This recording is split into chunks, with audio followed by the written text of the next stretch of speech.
The Amazon, the last call.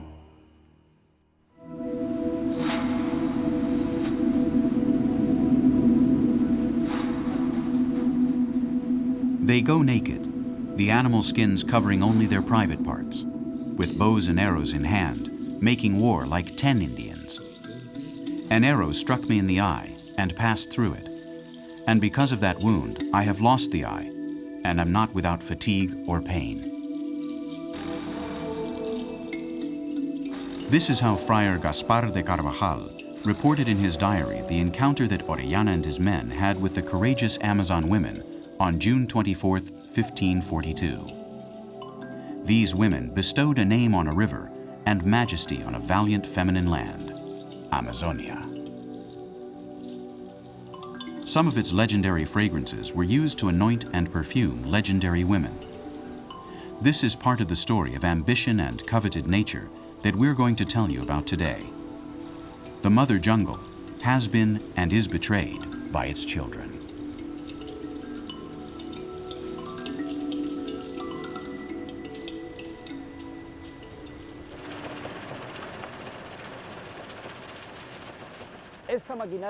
This machinery spews out 6,000 tons of faulty tires, pure waste, on a yearly basis.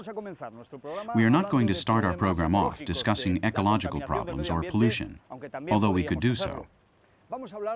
We're going to talk about the crying tree, the rubber tree, or the caucho as the Mayas christened it, the tree from which the most common Western articles, like the balls the children play with, come from. And we're going to cover the suicidal and irrational story of the search for El Dorado in the Amazonian jungle. For Europe, the discovery of latex, the sap of the rubber tree, meant a revolution for Amazonia, one that we are still not capable of assessing today. The colonists took even more advantage of natives' knowledge and created industrial uses that would spread throughout the region in a misguided manner. In 1870, Barra, a village originally founded by the Portuguese, changed its name and rhythm. In the blink of an eye, the rubber industry turned this town into Manaus, the state capital and exporter of 3,000 tons of rubber. This metamorphosis was complete by 1900, when more than 20,000 tons of rubber left the port, thanks to the smoking techniques.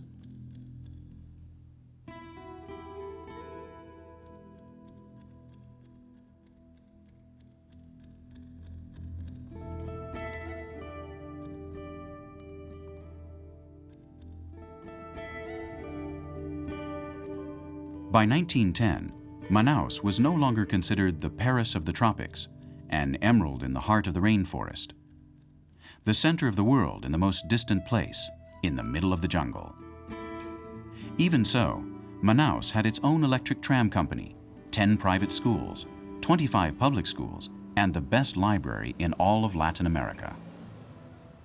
Manaus, with such economic wealth, lacked an opera house, and Eduardo Ribeiro, the governor at the time, had one of the most magnificent temples of bel canto built. Inaugurated in 1896, after 17 years of construction, this building, which cost $3 million at that time, became the symbol of a prosperous city.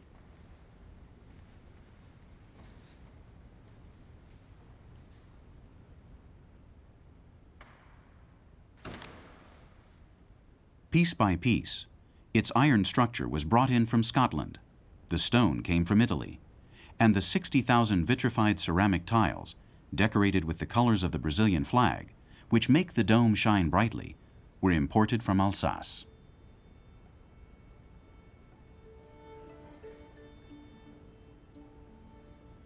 Today, the Amazon Theater is still an artistic caprice in the middle of a great natural wonder.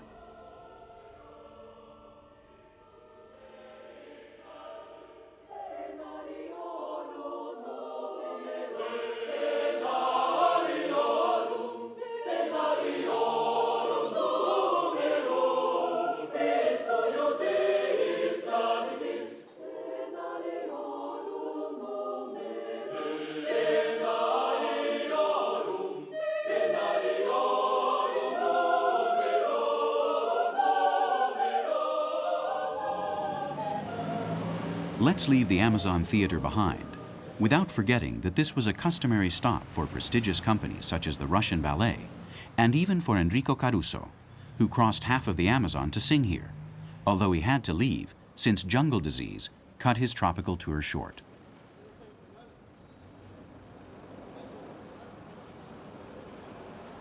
In 1915, Manaus reached the height of latex production. 8 million rubber trees were exploited throughout 3 million square kilometers of jungle. But 30 years prior, some seeds were stolen by the English and planted in Asia. The rubber tree adapts well to new environments, and it became difficult for Brazil to compete with the prices of this new producer.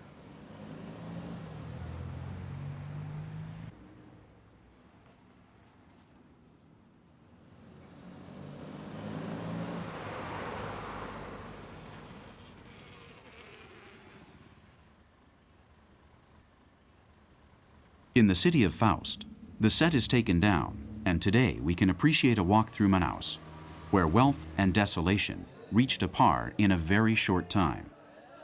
The appearance of a city that had everything thanks to the rubber industry, and one that lost everything when it all ran out.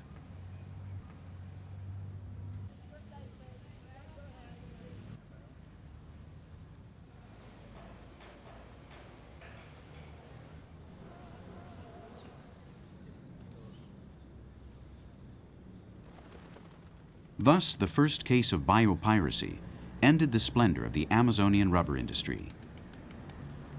Today, that wildly successful business has been reduced to a few tire repair shops. Even the governor and father of the great metropolis, Eduardo Ribeiro, committed suicide since he was unable to assimilate the declining situation of the city.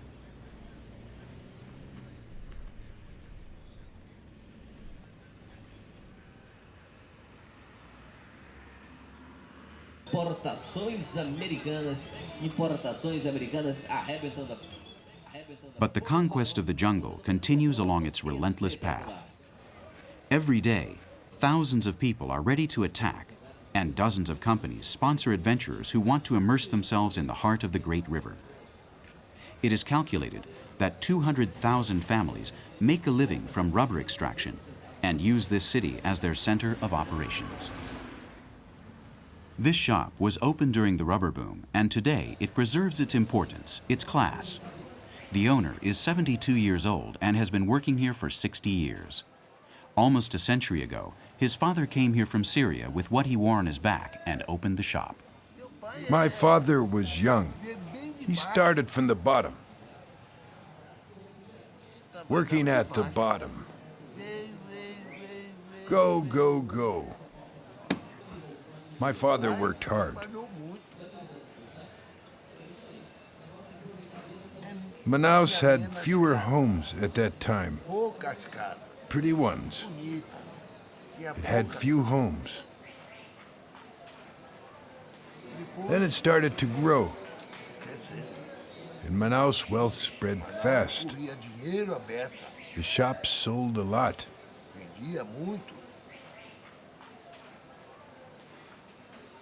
I was selling 4,000, 5,000, 10,000 a day.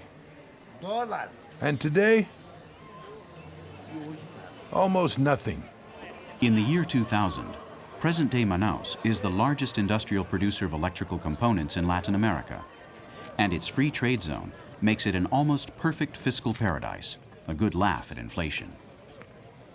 More than half of the televisions in Brazil are made here, and they cost a third of their price in the rest of the country. In less than a century, Manaus has changed from being known as the Paris of the tropics to the Hong Kong of the Amazon. There are many treasure hunters wandering around here. The mysterious and powerful natural environment is still a big value on the rise. We will stealthily approach our next protagonist. For years, white men have come to lay waste to the Amazon jungle, as we can see here, sometimes in search of an odd El Dorado to be found through the indigenous cultures, in exceptional creatures such as this one. como este. Esta pequeña ranita, This small, extremely interesting frog is known as Philomedusa bicolor, its scientific name. If I were to kiss it, like in the fairy tale, in search of a Prince Charming, my lips would swell immediately. Its skin holds some interesting secrets for the multinational pharmaceutical companies.